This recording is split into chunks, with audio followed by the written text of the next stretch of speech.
ప్రధాని జవహర్లాల్ నెహ్రూ ఆధునిక భారత నిర్మాణానికి ఆద్యుడైతే వారి మనమడు భారతరత్న స్వర్గీయ రాజీవ్ గాంధీ గారు ఆధునిక శాస్త్ర సాంకేతిక పరిజ్ఞానంతో కూడుకున్నటువంటి నవభారత నిర్మాణానికి ఆద్యుడు. 18 ఏళ్లకే ఓటు హక్కు కలిగించినటువంటి మహనీయుడు.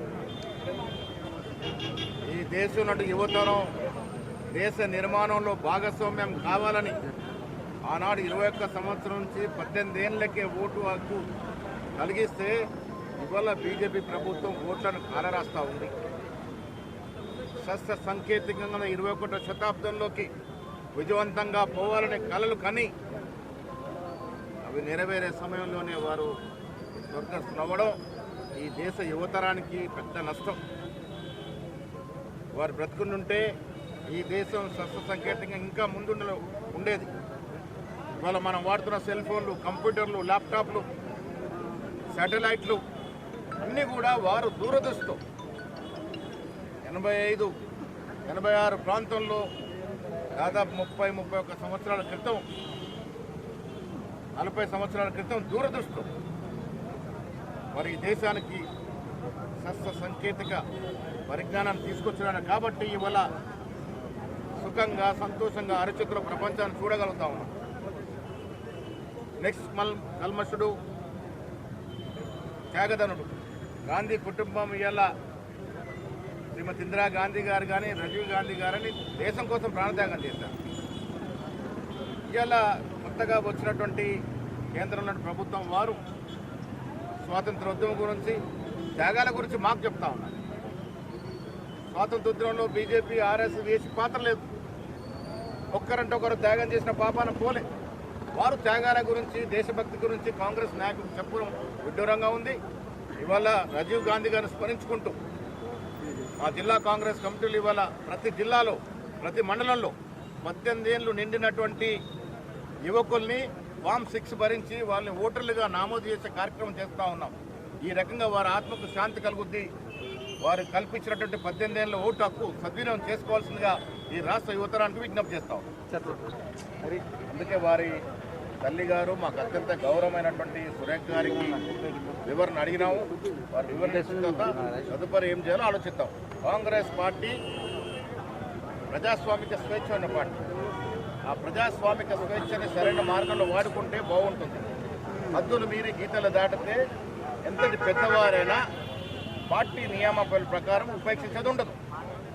తన మన భేదం లేకుండా పార్టీ క్రమశిక్షణ ఉల్లంఘించిన ప్రతి వారిపై చర్యలు ఉంటాయి. దాంట్లో భాగంగా ఇలా చెన్నారెడ్డి గారు మాకు అత్యంత గౌరవమైన వ్యక్తి. వారు మాట్లాడిన తీరు మీద వివరణ అడగడం జరిగింది. కాంగ్రెస్ పార్టీ సిద్ధాంతాలకు లోపడి క్రమశిక్షణతో ఉండాలి. అందరికీ అవకాశాలు వస్తాయి. ఓపికతో పనిచేయాలి. ఓపిక నశించి గీతలు దాడితే చర్యలు.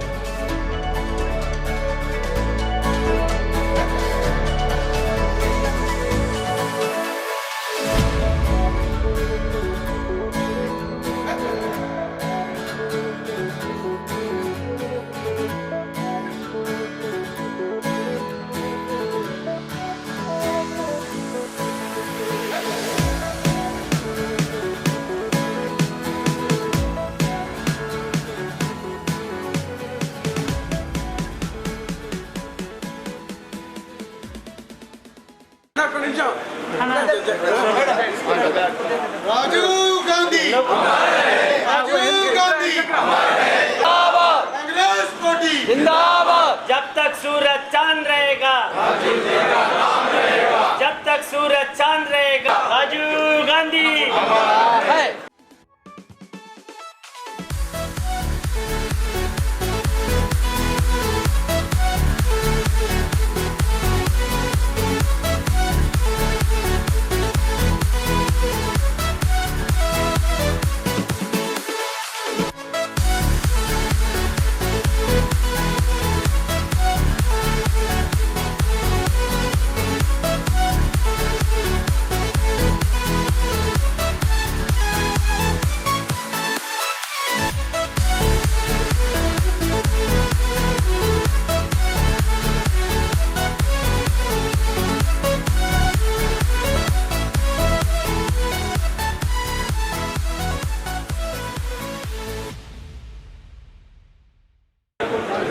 ఇవాళ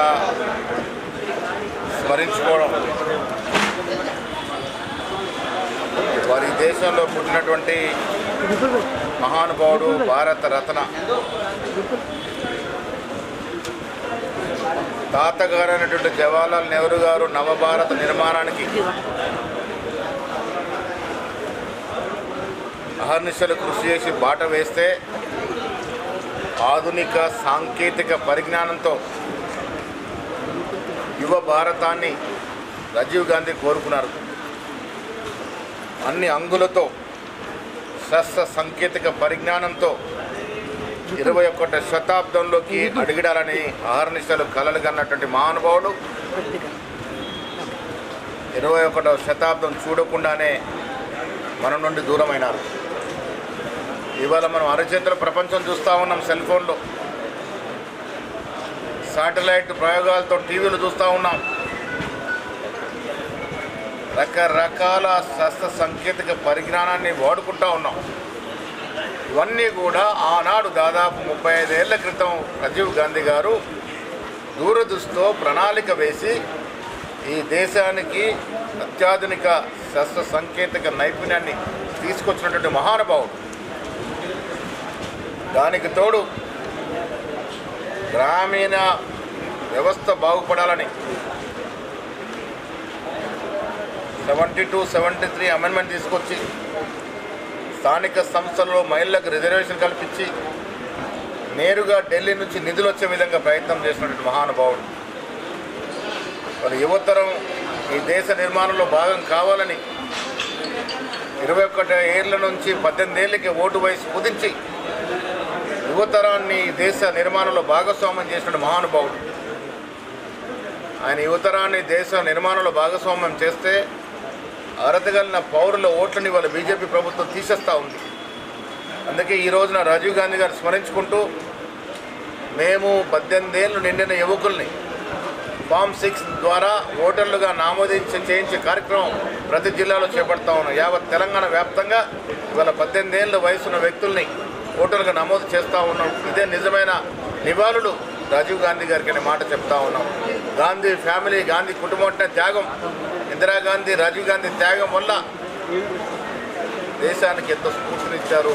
వారి త్యాగాల వల్ల మనం నేర్చుకోవాల్సిన యువతను నేర్చుకోవచ్చు చాలా ఉంది. వారి అడుగుజాల్లో ముందుకు నడుద్దామని ఆశిస్తా ఉన్నాం.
యూత్ సభ్యుల ఆధ్వర్యంలో ఏదైతే వినాయక ఊరేగింపు ఉంటుందో ఆ కార్యక్రమంలో ఆహ్వానించినందుకు వారికి అభినందనలు తెలుపుతూ ఆ కార్యక్రమంలో పాల్గొనేందుకు మేమందరము ప్రయత్నిస్తాం, ఖచ్చితంగా పాల్గొంటాము.